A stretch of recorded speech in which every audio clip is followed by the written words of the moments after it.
beginning of a new week. Usually Monday is a pretty busy day for me, but today has been a little bit different. I actually thought I had conquered the phantom zooming with my mouse, but apparently I haven't. So we just have to put up with it.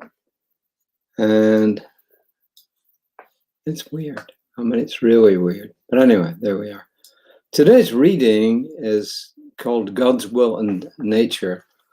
And of course, it comes to you courtesy of Creative Life Spiritual Center in Spring, Texas. My name is David. I'm one of the ministers there. We have 3 based in Spring, Texas at our center. We have 1 based up in the Northeast, who's also one of our ministers.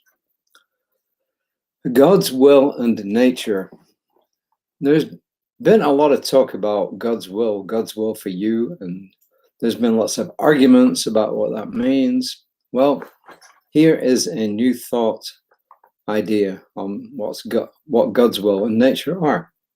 The first quote is from Ludwig Wittgenstein. He was a 19th, 20th century Austrian philosopher who studied the philosophy, let me see, of mathematics, of mind, and of language. So, pretty wide range there. He said, "The mystical is not how the world is, but that it is."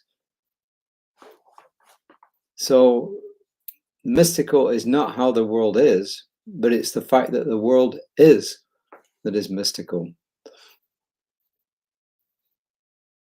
And from Ernest Holmes in The Spiritual Universe and You, on page 43, he says, God's will could not be different from God's nature. If we want to find out what the will of God is, we must first find out what the nature of God is. And if the nature of God is wholeness, then the will of God is also wholeness. If the nature of God is beauty, we will discover that the will of God is towards the beautiful. It is toward living and not death. But it's the nature of God's life. And the next quote is from Jesus, who says, God is not the God of the dead, but of the living. Ernest Holmes continues, the will of God is truth, its beauty, its love, its happiness, and its wholeness. Therefore, our intelligence bears witness that our inspiration is true, and we believe our inspiration comes from the divine. As I said, that was from The Spiritual Universe and You on page 43. And this is from Reverend Jesse, who says, across the religious landscape, maybe nothing is discussed more than the will of God, including God's plans for each of us. Here, Ernest Holmes distinguishes that will from a personal, anthropomorphic, i.e. human agenda.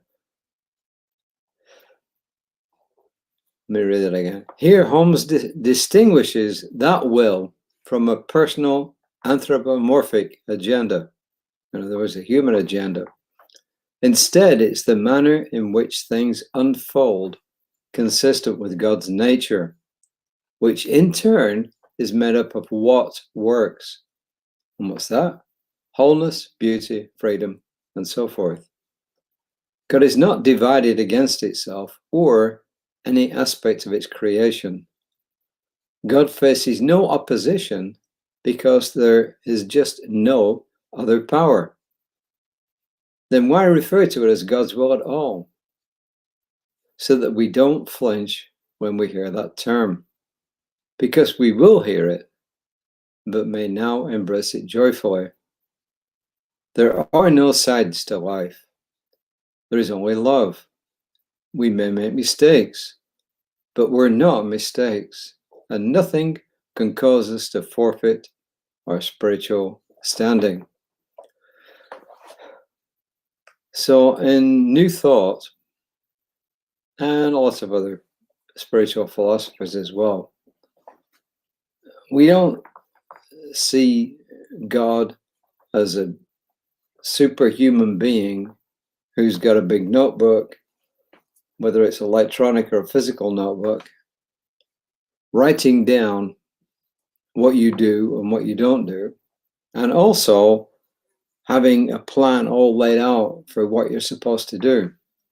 Because to me, that wouldn't make sense.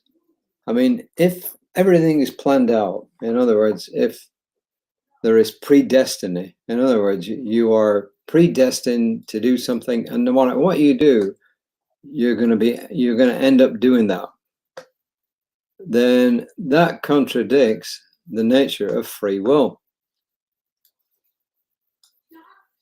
So you can't really have both things. You cannot have free will on the other hand and predestiny on the other. You can say that God's will for you is for you to be whole and perfect, for you to be in life, living life, enjoying life. But you cannot say that there's some being that wrote down a whole plan for you and just laid it out, and that is what you're supposed to do. And then if you stray from that path, then you're going to go to some place other than what is not nice when you pass on. So you really can't have it both ways. You cannot have free will and predestiny, because if you're not free to make mistakes, you're not free to learn. And if anything exists in the universe, it's the fact that we learn from our mistakes. So do we believe that there is a divine nature that brought everything into being? Call it God? Yes, absolutely. Do we believe that this set the universe in motion? Absolutely. Do we believe that it sets a universe in motion that's evolving?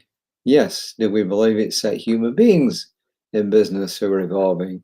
Yes. It's our opportunity to evolve as individuals and as a group human race. So when you hear the term God's will, believe that God's will for you is love.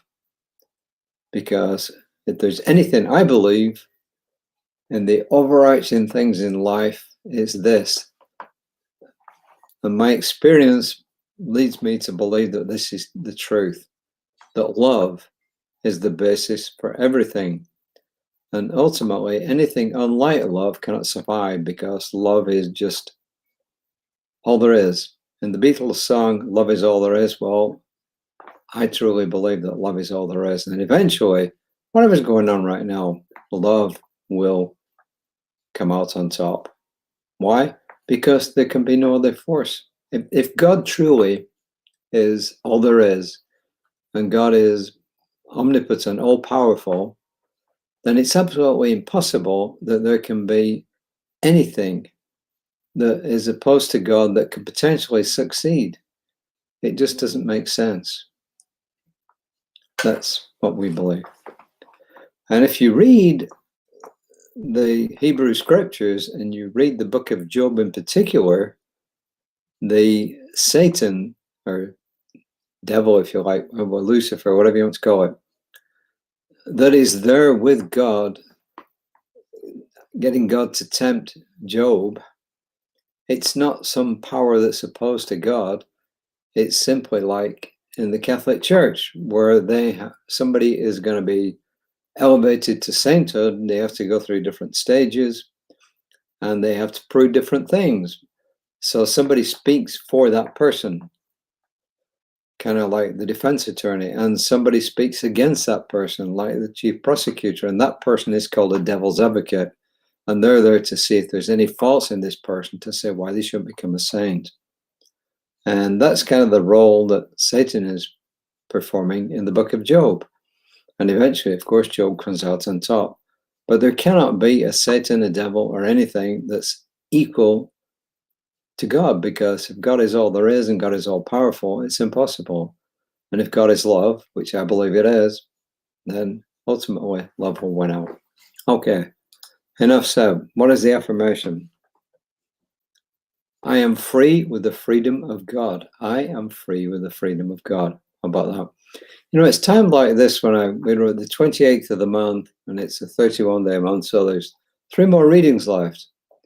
And then we get a whole new series of readings. Previously, by this time, the next book would have come in the mail, or the next digital version would have appeared online, but it hasn't. So I don't have a clue what next month's readings and the months thereafter are all about. I don't know who's written them. I don't know what they're about. Somebody does, obviously, because it's already been done. And I'm often tempted at this time to start thinking, well, I wonder what's going to be next month. And then I bring myself back and think, there's 3 days left of this month. The 3 days left are readings, meant to be read, meant to be considered, and digested. So I bring myself back to the present moment and say, I'm going to enjoy the next 3 days of readings. So hope you do too. Reverend Lisa will be back tomorrow morning, 9:30. I'll be back tomorrow around about 5. So until then, namaste.